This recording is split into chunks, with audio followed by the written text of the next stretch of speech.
Exactly right. We're certainly feeling it outside of the studio. We have to keep in mind that as we speak, likely here within the next 25 minutes, Milton will be making landfall near Sarasota. And because it will be at its closest point to us, that's why our winds right now are so strong. Keep in mind, winds around the eye wall, that's where the strongest winds are located. So those Category 3 winds, they're going to stay up toward the north, mainly affecting Sarasota County. But, yes. Real fast, official landfall. Official landfall just happened? Yeah, it just happened 8:30, Siesta Key. Siesta Key. All right, Sarasota Siesta County. Key. So it is official. Category 3 landfall. Thanks so much for that. So not surprising at all. And actually, I want to show you this real quick. So our maximum wind gust right now in Punta Gorda is 79 miles per hour. So no surprise right now that we are dealing with such gusty winds. Here is, so whenever we talk about official landfall, it is the center of the eye. So the center of the eye has to cross over. And sure enough, look at that right there. Boom. So right around here, that's where the center of the eye officially made landfall at 8:30 this evening, so just moments ago. Now, winds around that hurricane, they're circulating counterclockwise, and that has created more of this onshore wind for us, and that will continue to be the biggest threat as we head into the next couple of hours.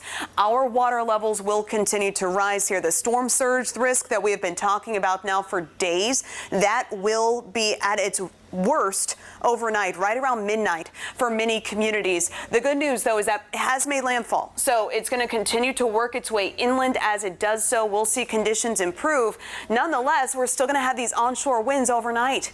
That's why the storm surge is going to remain an issue. Those winds will continue to be out of the west or out of the northwest. So long as they are, that will keep those surge heights elevated. Now, the worst of the rain, the worst of the storms, we're done with that. We're done with the tornado threat. Excellent news there. At least we are seeing improvements in that particular department.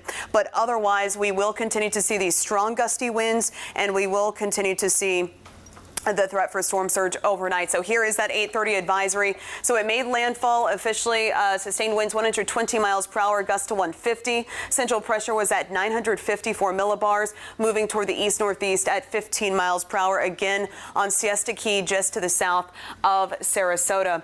And heading into tomorrow, it's going to be pushing up through central Florida, right along I-4 as a Category 1 overnight, and then exiting Space Coast likely tomorrow morning. So as it moves farther away from us, our winds, of course, tomorrow continuing to improve. But again, throughout the overnight time frame, that storm surge threat, that's definitely going to be my biggest concern for sure. We'll still have some squally weather overnight, but again, the heaviest of the rain's done. Again, that tornado threat has now wrapped up. And as we look ahead to tomorrow, big improvements, of course, expected. It'll still be breezy at times tomorrow. We'll still have some gusts 20 to 40 miles per hour, but certainly nothing compared to right now. Right now, we have sustained winds in Punta Gorda, 51 miles per hour, gust up to 79 miles per hour. Obviously, we've lost a couple of gauges out there, no surprise. Venice, gusts are out, Pagefield's out, Naples is out, but Southwest Florida International still seeing those gusts right now around 53 miles per hour. So let's take you through those winds overnight.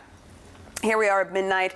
Naples expecting those winds onshore at 50 miles per hour. Sanibel 53 miles per hour. Punta Gorda, Cape Coral still seeing those gusts running in the mid-40s. And again, look at that. Look at the direction that the winds will be coming from.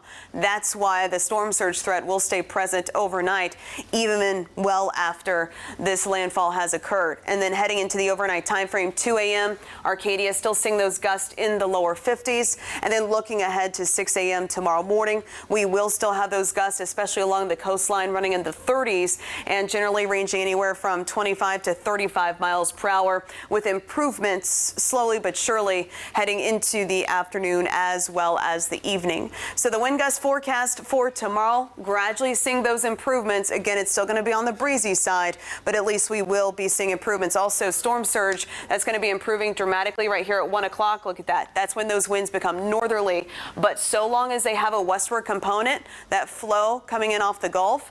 So through 11 a.m., we're going to have storm surge issues, Shari, and that's definitely something that we're going to continue to watch closely. I'm going to go update some of my surge gauges and kind of get the latest as those waters continue to climb, especially in downtown Fort Myers. Yeah. Okay.